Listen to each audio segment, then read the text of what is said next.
Welcome everyone to the session, Birds of a Feather, this first topic. The topic is going to be introduced in a minute, and I would like to welcome Dario, Helena, and Lucas, who are going to moderate and introduce the topic to us. I'm going to ask Dario to share your screen. So there's a question and answer tab as always. If you want to speak and use your microphone, you can raise your hand and I will invite you on stage. So this is for all the participants. Use the Q&A and I will moderate the questions to the speakers. Okay, so welcome everyone. This Birds of a Feather about this attempt to build an infrastructure for spatially resolved transcriptomics data analysis with Bioconductor. So today, it's something about us. I'm Dario Righelli. I'm working in Davide Risso's lab at the University of Padua. With me there is Helena Crowell. She's in the Mark Robinson's lab at the University of Zurich. She's a PhD candidate, and Lucas Weber is a postdoc in the Stephanie Hicks lab at Johns Hopkins University. So we already collected some ideas, and we are open to improvements and comments on these ideas, also to new ideas. We are going to collect notes in this Google Doc. I will share the link with you later. So raise your hand to grab the mic, and please do it because this is supposed to be an open discussion. And after that, we can also use the Bioconductor Slack to continue our discussion. We have two channels, the Spatial Experiment and the Spatial One. I'll give you a little introduction to spatial transcriptomics for the ones who doesn't know what we are talking about. So in general, with these kind of technologies, we intend all those technologies able to produce transcript quantification and provide the spatial coordinates for these transcripts or for the cells, depending on the technology. We can distinguish two main spatially resolved transcriptomics families. The first one we used to name this one as molecule-based. We have two examples, such as the SecFish and SecFish Plus, and the MERFish here mentioned. The main idea of these, of the SecFish, for example, is to have temporal barcodes combined with multiple hybridization rounds, which allow to detect the coordinates of the cells, in this specific case is the molecules, and by aid of the microscopic fluorescent imaging. So the transcript abundance is detected as the number of co-localizing spots per each transcript, and we don't need any kind of amplification for this kind of technology. Here you have an example of the multiple rounds of the hybridization. So and this is just one single barcode here. So here you have that the same transcript has multiple co-localizing luminescence, and so you can say that the mRNA one in this position has counted 3 times, for example, and it has these specific coordinates. On the other hand, the spot-based family, we can distinguish the 10x Visium, the Dyslexic version 2, and others. For the 10x in particular, we have a chip, a barcoded of spotted chips, a chip with spots on it. Any spot has a barcode associated to it, and with we can place a tissue on this chip, and while we take images with a microscope of the tissue, at the same time inside the spots there is an amplification of the transcript. So we can say that we have a whole transcriptome amplification for each spot, and in particular, because the spots are predefined. We know how many spots there is on the chip, and we know the coordinates of each of the spots. So in this case, the spatial coordinates are associated to each spot. So at this point, Helena will talk about the classes that we designed for these particular data types. Okay, so just to start with, so for quite a while now, there's been the summarized experiment class on Bioconductor, which has been extended to the single cell experiment. And the idea is to accommodate all types of data that can be associated with single cell data. So the primary measurements are stored as assays. For example, we have counts and then some kind of transform data, expression-like data. We have rows that are features and columns that are observations, in this case cells. And then we have metadata associated with the features in the row data and with the observations in the column data. On top of that, we have reduced dimensions. These are kind of a separate slot, but they are similar to column data, where each cell has a reduced dimension coordinate associated, for example, PCA, UMAP, TISMI. And then we also have what's not shown in this graphic, some kind of experiment-wide metadata that's just a separate slot, and that's a list of everything else we cannot fit into these other slots. But the thing about spatial is we have essentially this type of structure, whereas single cells can be maybe spots for Visium, but we can still treat them in this type of format. But then we have fixed spatial coordinates, X and Y, and we have image data. So for example, we can store images as a GROP. We can store a path or a URL to load the image from when we want to plot it.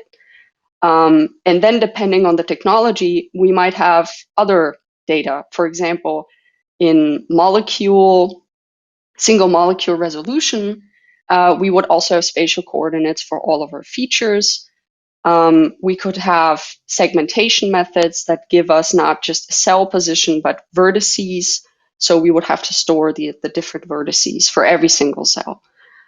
So there's some kind of general features that we cannot accommodate in this current format the way we would like to. So I think with the last release, Dario developed the spatial experiment package, which at the time had a spatial experiment class, and then a Visium, 10x Visium specific class called Visium experiment. And both of these inherited from the single cell experiment class, plus some additional slots to store the spatial and the image data. However, the major limitation, looking back, is that they had quite severe restrictions that couldn't easily accommodate multiple samples and multiple images of different resolutions. And also, since then, we've thought about better designing the class and storing the data in a more elegant way. So now we've updated this package. It's still under development. And the current class is one class that is quite general and can store Visium data and hopefully other types of data. It can accommodate multiple samples, multiple images of different resolutions. There's no additional slots. We try to put everything easily accessible in the column data, which allows easy accession, for example, and easier downstream analysis. And the image data essentially is also stored internally in the vignettes alongside accessors to make it accessible to the user. But there's no extension to the single cell experiment class per se. Okay, thanks. Yeah, so I'll continue here. So yeah, so what we've been doing now is building up a set of packages to sort of demonstrate and test this infrastructure, especially the spatial experiment class. We've been collecting a few example data sets and putting them in this package stdata, which we will submit as an experiment hub package later, and also visualization functions in the GT SparVis package. And what we want to do now is check that this works. So we've mainly been working with Visium data. We especially want to check that it also works with other classes of data, like the SeqFish and also things like SlideSeq. And then ultimately also build these into some extended workflow examples, which we will collect in an online book that we're also working on. And finally, Dario is also planning to work on an IC module for spatial data, building on this as well. And so for today, what we've thought we'd do here is we set up a series of challenges, which is inspired by Kevin's biases challenges. So we've collected a set of spatial specific challenges in this repo in Helena's GitHub there. It's available at that link. So we talk about especially the data sets, also a few other topics that we've been working on. Oh yeah, and also, so we've got this Google Doc where we can collect all of our notes from today. In these challenges, we sort of go through examples of looking for the specific data sets and how exactly to format them. So we can collect those in the Google Doc link there. And there's also a possibility to add new spatial challenges. So if there's something here that we haven't thought of, it would be really great to get your ideas. For more testing of this infrastructure, just anything that we haven't covered, and we could potentially extend to make sure that these classes are as broadly useful as possible for all sorts of spatially resolved transcriptomics analysis. And then this is the list. I'll go to this website afterwards with a screen share.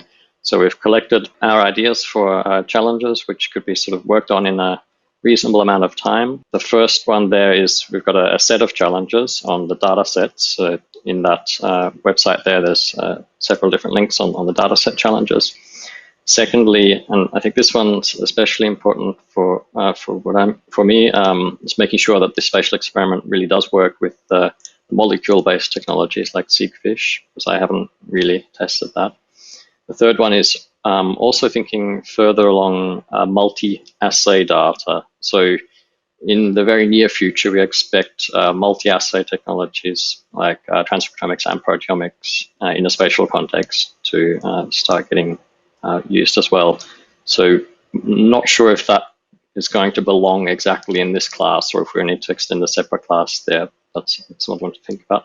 And then the visualization package, so I mentioned that we want to try and collect a set of visualization functions from various people. So we've had a few of us have sort of independently written separate visualization functions, and we want to try and consolidate these in one place and make them more easily accessible. And then the next one there, the IC module for a spatial experiment class, which Dario's been thinking about. And finally, there's also so there's a method called spatial DE that we've previously used for identifying spatially variable genes. That's a Python package from Svensson et al. We thought maybe wrapping that in an R wrapper as well, depending on if people are interested and have the expertise. And then, new ideas if there's something that we've missed to add to the Google Doc.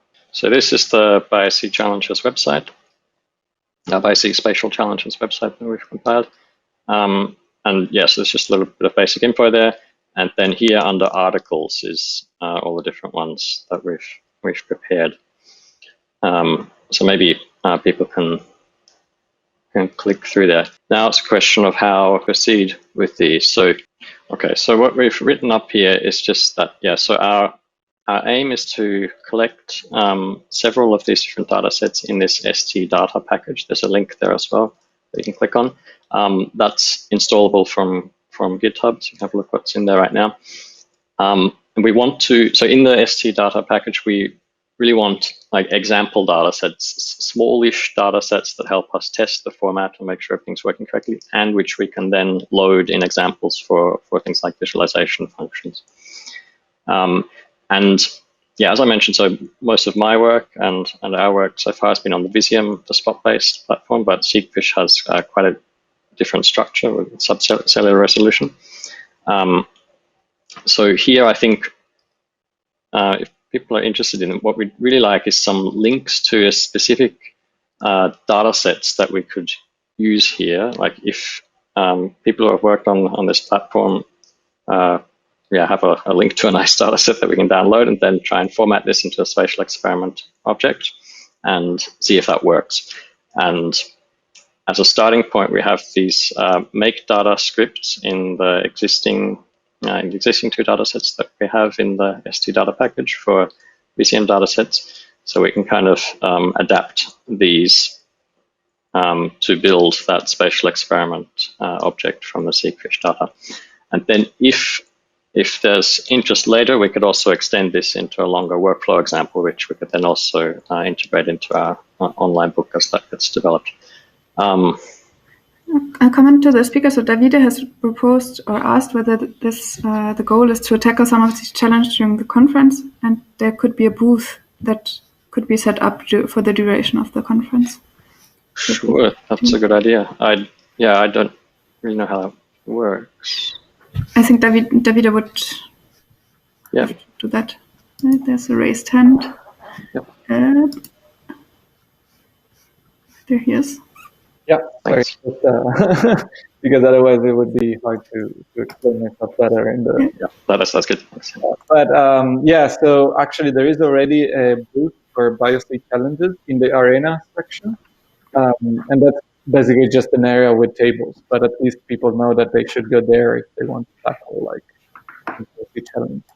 So it's up to you guys. I mean, if you want to use that space and then create like a table for the BioC spatial challenges. Otherwise, we could even set up a new booth just for you.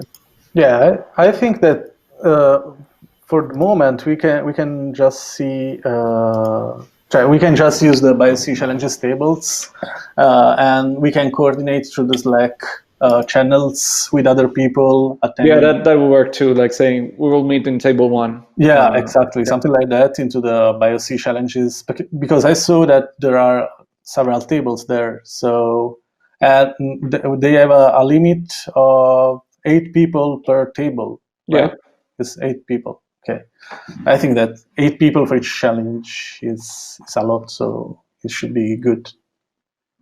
All right. Thank you. So, but by the way, if we see that we need more tables, I will let you know, and then we can set up all this a specific. There's it should be pretty flexible. That if you need more tables or something more, we can create it on the fly. Okay, thanks. All right, I'll leave. And maybe to add that beyond today's 1-hour session and beyond this conference, I think also the idea is that we have these two, well, especially the spatial Slack channel, which is rather general, where hopefully people working on this data who already have or who will or who are interested in could discuss other ideas they have or something that's out there that they think they could do, and like get in touch with each other and kind of start working on these things or contribute things you already have. So it shouldn't just be limited to what we can do this week. Yeah, thanks, Helena. I forgot to mention that. Yeah, definitely. So yeah, we've got the two Slack channels on spatial and spatial experiment. So yeah, welcome to join there. Yeah, in general, about any kind of, I think that anyone can add these notes into the Google Doc about I'm registering all the challenges that we are going to talk about.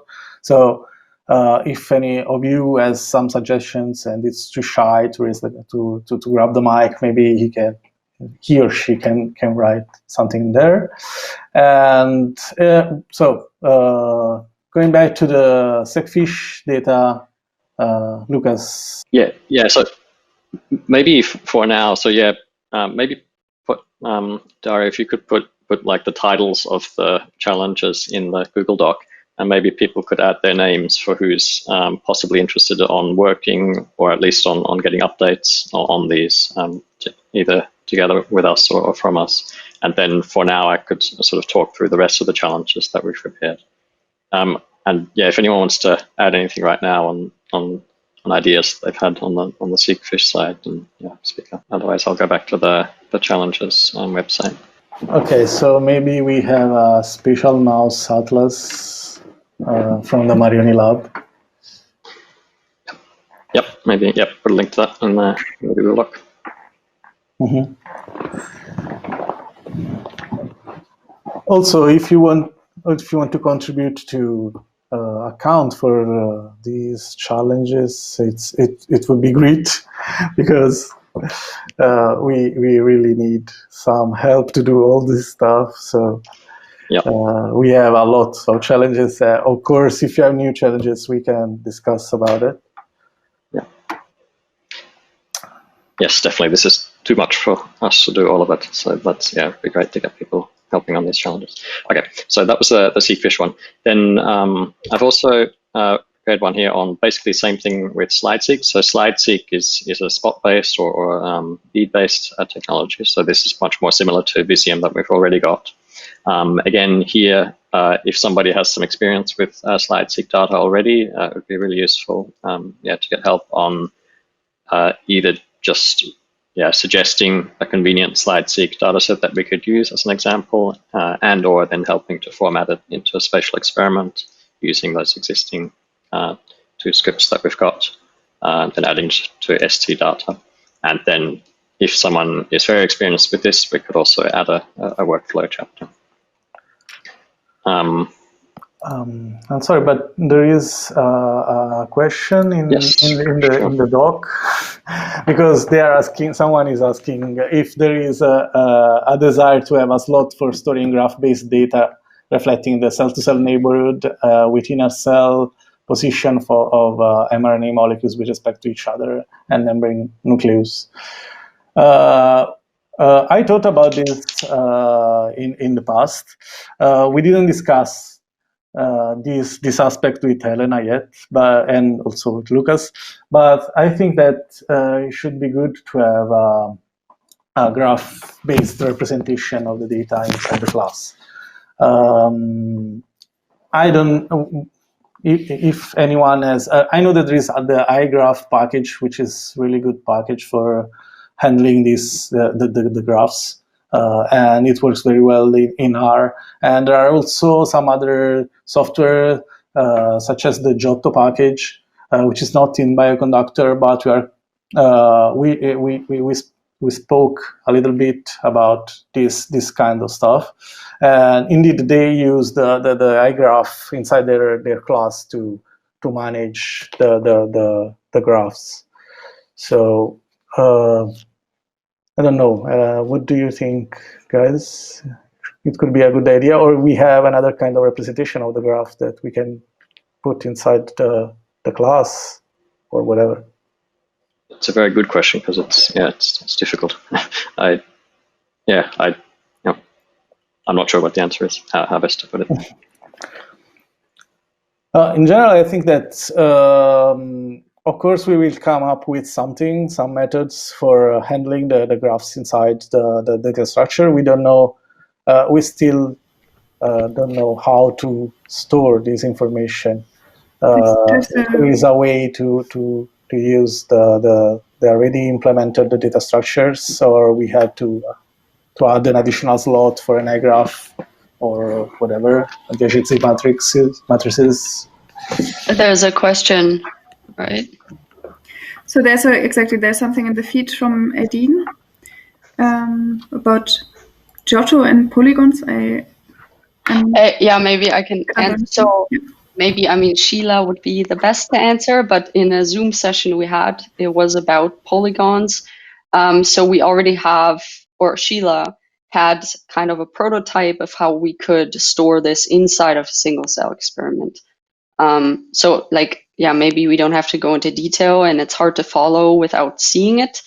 But we have that in mind. And I think the idea is to then possibly either have the spatial experiment class do that if that works, and otherwise extend the class to have a specific class that can accommodate that.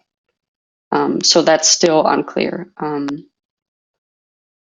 Yeah, but just to say, my personal feeling is kind of that, as Lucas said, we cannot do this.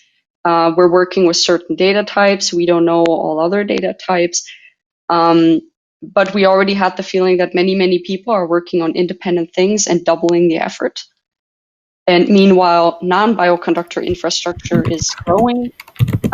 So I think that the main motivation would be to like come together early on as a community and kind of start working on these things. If you're anyways working on them, build them in a way that we can all benefit from them later. So there was a comment that this would be easier if people could talk and explain. And to say it again, also for the people who came later, raise your hand if you want to talk. I will promote you to be speaker. And for the speakers that are on now, there are 2 more questions.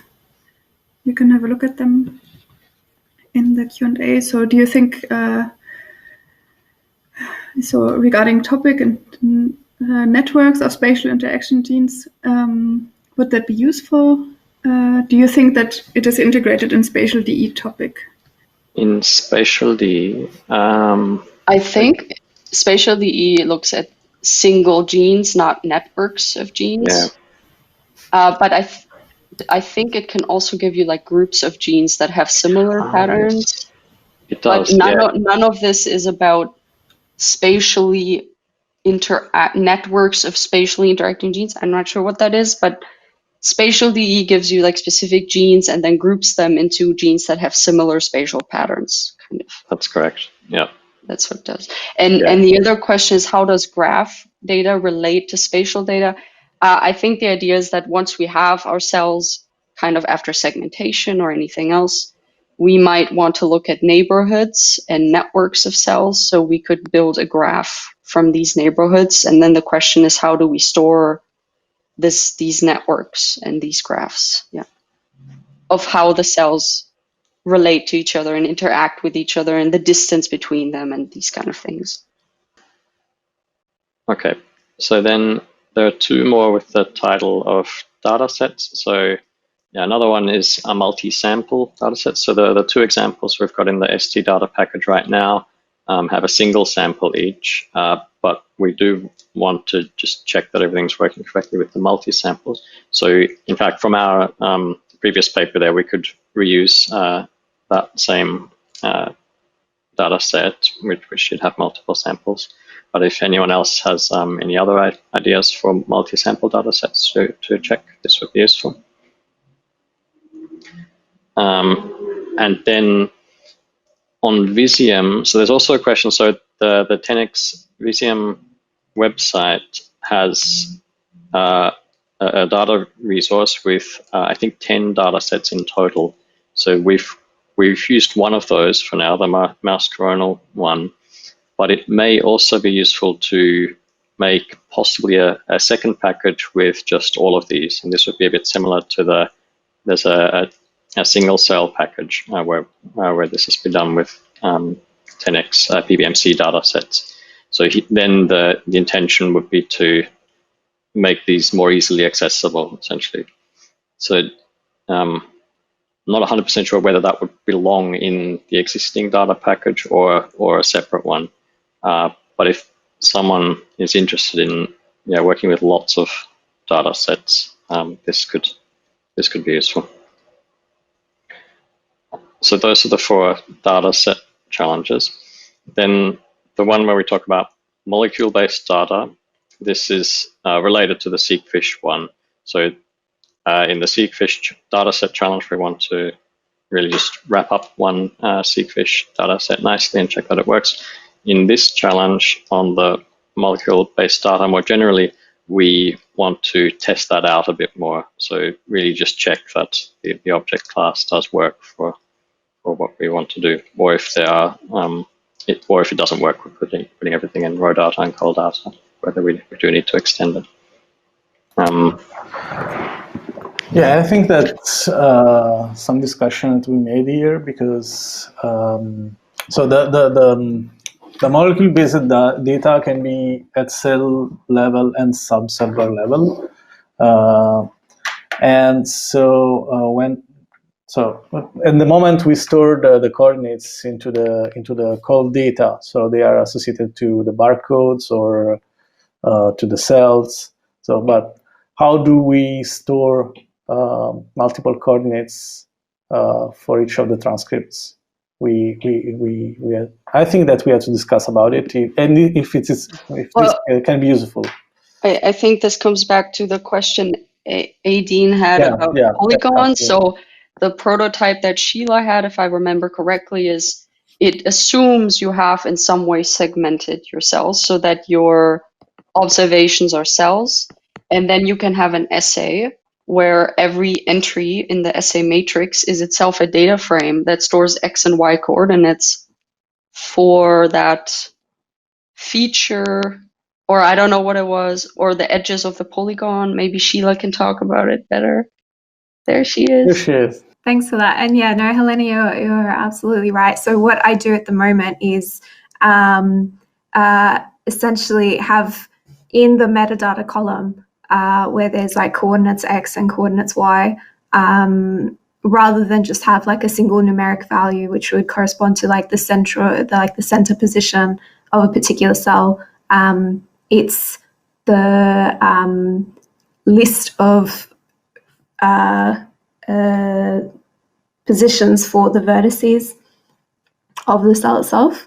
But then for the individual mRNAs, that is still something where there's two separate objects. And Aaron has been working on this bumpy matrix aspect, where rather than having a single numeric value inside a matrix sort of assay rectangular format, you would just have any sort of structure, so like a data frame or anything like that. But yeah. So it seems like we just sort of want to ensure that we've got like something that's flexible enough that it could be generalized, but then if it doesn't need to be, it can just be like a single value. You know, maybe a good thing to do at this point is, since we kind of have a very general class, to try to get some kind of data that you have, or like some toy data, to try to get it into the class, or see if we need a separate class. Yeah, I think and true. Have a separate vignette for this subcellular, because I think that's as complex as it gets. We won't get data that's more complex than this, where we have vertices and molecule positions. Right? Yes, that's right. So yeah, I think we've got the sort of like raw material there, but I think the vignette for constructing would be quite useful to do this. Or in the end, right now, for example, we have a read 10x Visium function. If there was in the end an easier constructor wrapper, given you have segmented your cells, I guess. I don't know how easy and generalizable that is. So. Yeah, I think it's a good idea to have the thing is that I guess once we have that, then the next step is also we need visualizations for that with the. I mean, I know in the end it's ggplot, but things that can overlap the images or facet things, you know, like. Yeah. So that's true. It would be good to have like a prototype in the package, I guess. Yeah, I think we're in a good position to do it. Cool. I agree. Oh, sorry. Just as a starting point, if we just had a script where we try to wrap up a seqfish data set in a spatial experiment and see if it works, I think that would be really useful. Yeah, that's good. I think what I find a little bit hard to grasp still is, if there's sort of standard outputs, I think it's still a bit unclear, what sort of comes out of various labs. And I don't think that this is particularly, I don't think it's sort of solved per se. Like people, so like, in situ sequencing are sort of outputting various file types, seqfishes, merfishes, and so on and so on. And so it kind of begs the question of like, what sort of file types do we actually start with, or do we force there to be a particular type to then go in, or? I think in the beginning, just to say how Dario started was you read in all the data and you construct the object. And then now we're at a point where like, okay, Visium comes like this, so we provide a function to read it. So here the same thing, we'll start by reading in everything and constructing the object, and we can at least start working from there until maybe one day there is a fixed format, or maybe not. So yeah. Yeah. So what I find hard to grasp is, is this Sigfish data comes out like this, or is that, this particular data set at this point in time came out like this? So, but I think this is, just reality with any sort of new technology as it comes out. And so it's likely that, the best way to do it is to be as general as possible. I'm going to try to invite a second person to stage, and might be that you get kicked out. No, it's fine. Thank you. I think one of the limitations that were in the original implementation was the lack of the support for polygons, which when we begin to think of different types of cells, knowing where the cell body is, particularly if you've got something like neurons and they're very long, or you've got very big cells or small cells, knowing where the entire face of that cell might be interfacing with other cell types and knowing where the cell body is will actually be quite important.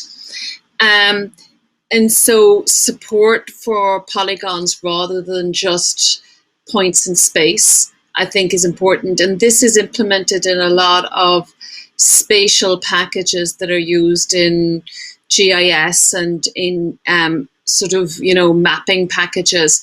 And my feeling is, like, listening to some of the CZI and HCI folks, is that they're going to leverage, some of the capabilities in Leaflet and similar geographical packages. So it may be worth just at least being aware of the shapefile and some of the other formats that are used in these data sets, because we will have to integrate, like, at the subcellular level, the cellular level, and then at the wider, like, position within the organ or within the tissue.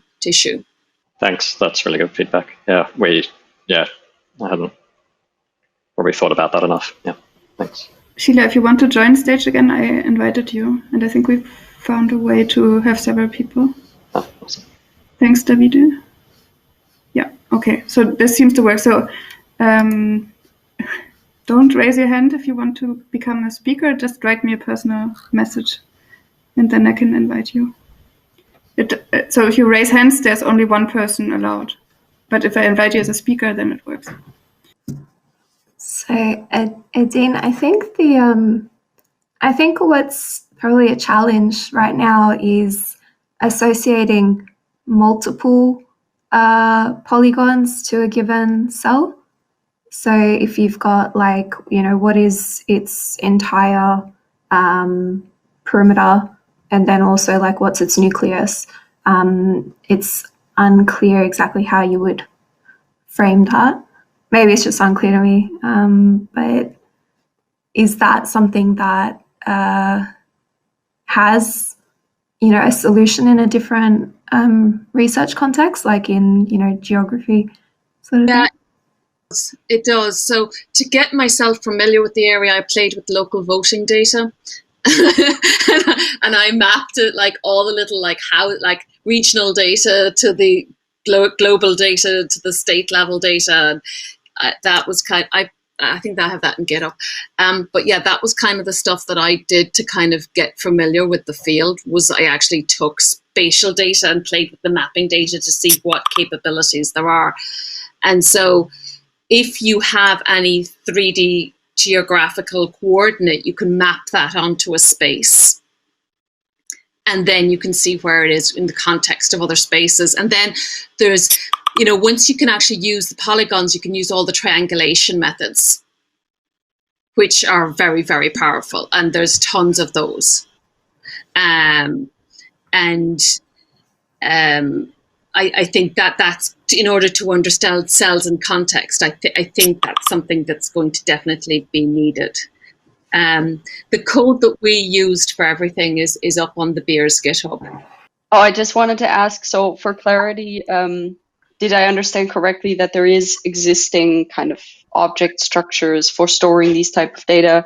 So a possibility would be, instead of storing a list of something, is storing these type of objects for each cell. So the problem is that if you try to use some of there's two kind of packages as far as the spatial geographical information. You tend to bring in too much at the moment. You bring in, if you open up these packages, you bring in all the world maps, and you bring in all of like a ridiculous amount of satellite mapping data. But in time, my feeling is that's exactly what we'll have. So we will be mapping onto anatomical maps of the brain, anatomical maps of the kidney. We will know like whether this is the cortex in the kidney or the cortex in the brain, and we will be trying to actually, physically map each of the cells within that context. So there is likely to be external maps that we're going to have to map onto, and whether they use the GIS type mapping or whether they use something else, I don't know. There is this is a whole consortium within the HCA that's working on this. So it may be worth connecting in with them at some point in time, at least to find out what are the external maps that they're going to be using. And then basically, once you have an XYZ coordinate, hopefully we can map that within the larger map. Yeah, I think my question was extremely similar, on the same vein, like how much sort of analytical gymnastics did you need to do to, or like morphing to get, this spatial molecular data into this infrastructure? Like, did you have to make a fake map of XYZ? No. So the data sets that I was playing with, the proteomics in general is quite a bit ahead of the transcriptomics in this space, I feel. Partially because their maps are simpler. In proteomics, they're tending to do immunostaining, and there's only 50, 60 proteins. But because there's less features, they're focusing more on the mapping side of it. So I think any of the MIBI or the mass tag or any of these data sets are already generating the data as polygons. Where basically they're segmented, they're using kind of pathology. It's the pathologists that are kind of driving a lot of the proteomics, because and they already will have segmentation algorithms that segment all the cells and do some, even if it's analysis of H&E slides. So if you look at those data, they all have cells segmented as polygons already. So rather than reinventing the wheel there, I've just taken their cell segmented data with the polygons. And like the polygons is, it's just like any SVG. You've just got lines and vertices that which recommend join this coordinate to this coordinate to this coordinate to make a shape. Take a look at the chat. And I'm going to invite Felix, who had a question. Yeah, maybe not a question directly, but more a suggestion, or at least as far as I understand it right now. So if you map transcripts and samples to multiple things and you don't know how many things you map to on different levels and so on and so forth, there is no way around the linking table, which dynamically allows you to map every point in an assay versus something else like these polygon data objects, whatever type you're using there or try to use there. So I think that maybe getting away from storing something in the assay data, it might be good to think about just a linking table where you have where you have ID1 and ID2, and that's it. Because then you're more flexible in levels, numbers, and you can subset to whatever data you need right now for whatever analysis the data is requested. I mean, it reminds me of what I'm working with now, the tree summarized experiment. There it's the same thing. So a linking table, because you're not sure whether it's a one-to-one map, a many-to-one map, a zero-to-one map where you have some elements which you import but you never link. So this is also possible there. Yeah, and do you think that tree summarized experiment can be linked or to our spatial experiment? I mean, Rousseau is the developer of that package, and she probably has to comment on what is possible there or not directly in the package. But I think you can take at least the idea from that playbook. Yeah, so I mean, directly using tree summarized experiment is probably not possible because it's fixed to a phylosec object or a philo object as an addition to either the row data or the column data. So I think the immediately using it is probably problematic. Well, not problematic, but difficult. But taking the idea and what she has tried over the time to get that to work, I think that's where the benefit to spatial experiment might come from. Yeah, in general, we already talked about.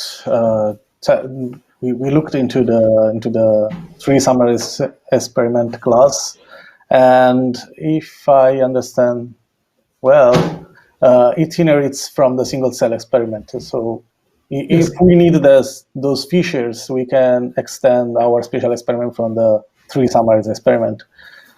If it would be useful for handling these molecule-based spatial data. The question is it really useful in our case or not? I mean, the current implementation, maybe not, but the idea, I think, is something to consider. Okay. Well, and I think in the end, I mean, I don't understand the details of all of these data types, but we're already thinking about, we'll probably have multi-omics kind of spatial data. So then we're speaking multi-assay experiment. Is that what it's called? Multi-something experiment. Yeah. And then with what Aidan said is, I don't know if we're talking about just mapping to a picture of a brain or if there's data for that. But then in the end, that would also just be different layers that could be in a multi-assay experiment where we kind of then store the relationship of the different data to each other. Whereas like in multi-omics, it would probably be the same picture. So it's a one-to-one kind of mapping. Or if there's someone also said they have images that should be like next to each other. So then that's probably also a case we have to consider where images are next to each other and not just parallel sections. But I think in the end, if we still have like a basic class for spot-based and a basic class for sub-molecule resolution, everything else of how things map to each other or having a different omics, I think could be built on top of that, as far as my understanding is so far. So maybe then we do need to go back to what we had previously, which is two subclasses, one for the spot-based and one for the molecule-based. We have tried to just have the one right now. Maybe we've underestimated. No, just that I think if you have just spots or cells, you can just have one class, and then the sub-molecule, that might need a subclass. Yep. But I don't think you need a Visium class. You just need a general class that's X and Y, and then you need a sub-molecule, vertices, polygons, all that kind of stuff class. I think there's an alternative. So if you have spots, you have X and Y coordinates on a certain type of resolution. And if you think that, or if you take a normal picture, like from a microscope, it has a different resolution. But it doesn't matter if you have a linking table, because the smallest link you can have is 1 pixel to 1 transcript. So if you then have groups of pixels, like areas, then you have an additional map. Yeah, and if you have a linking table, it can hold that data. where you have a definition of which groups. Can you clarify what that mean? We stretch out every single molecule, every single thing we measure. It's kind of stretched out, and we just hold the linking somewhere else, basically. Yes, exactly. So you know what you're linking to, and you know the dimensions of the linking, and so you can have grained images, less grained images, whatever grained images, and on these images of different resolutions, you can have different groups, so because that's stored somewhere else. And what you then just have to figure out is how you get a user interface to create these links. Nothing just else. a very intuitively, the big downside I see of that is right now, we try to build something where you can run, I don't know how familiar you are with the current single cell infrastructure, but you can run quality control, dimension reductions, you can run a bunch of stuff on the object because every column is an observation and every row is a feature. If you stretch out everything, then we have multiple observations that map to multiple features and things, and then we can't just compute the PCA on that because we would have to first kind of get into a different format to run the PCA on it. That's the big challenge I see with that. So then you have to reformat your data to another dimension. Yeah. So would the key question there, would the number of samples stay the same? I don't know for Sheila's data, if you have multiple vertices for the same cell, then no. Then those vertices would belong to one cell. So you stretch them out, but then for the PCA, you would have to combine them. No, I mean so if you start with the data set and you do the operation you're thinking of, do the number of columns stay the same? Yeah. Because if they do, just use an alternative experiment. You can just put whatever dimension to an alternative experiment, and then if you subset I guess the issue is just that I can think of hundreds of functions on Bioconductor that would run on Sheila's object, but that wouldn't run on this object without first changing it. Just by default, they wouldn't run. Maybe for the sake of time. So since we only have 3 minutes left in the official session, maybe the speakers, if you want to take a look at the questions, so Aideen has posted one link, and then I don't know how you want to do it. Do you want to continue the discussion in the lounge, maybe? This is something I can propose. I need to go after, so maybe we end the session on the time. Okay. We have the Slack channels, so in the rooms, so we can also, in general, we can meet there, and also we can coordinate for meeting at some BioC challenge table. And maybe just to also add, before we forget it, we might merge these challenges into Kevin's challenges. We haven't yet decided. If you're interested, though, in continuing and taking up some of these, get on Slack. Yeah, that's all I want to say. Davide said he increased the length of the session to 9 p.m. now.